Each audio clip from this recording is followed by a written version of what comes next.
In what situations would you use bridging finance for? Typically, I, as a broker, am not keen on using them on certain transactions. So if someone is bridging a property in which they live in, I'm very nervous about that. There always has to be a structure in place, and I think for any bridging broker out there, they need to make sure that the exit is identifiable.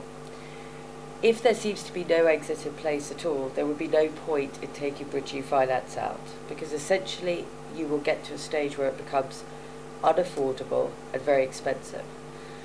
So the structure of your transaction is very important. To raise bridging funding over your family home, I think, is a very, very difficult scenario and should only be attempted in certain circumstances.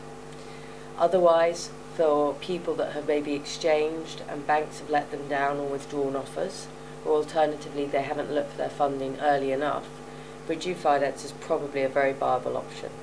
Could you give me an example of a typical bridging finance deal? Absolutely. One we recently transacted with a London bridging firm was for the purchase of a property where a huge deposit had been put down. So essentially, if the client hadn't completed, they would have lost in the region of about £550,000 to £600,000. To establish the purchase and make sure that money wasn't dead money and lost completely, we had to get the funding in place very quickly. So we funded the rest of that purchase via a loan on that particular property, and also a loan against one of their commercial properties, which was a hotel in Knowles Court.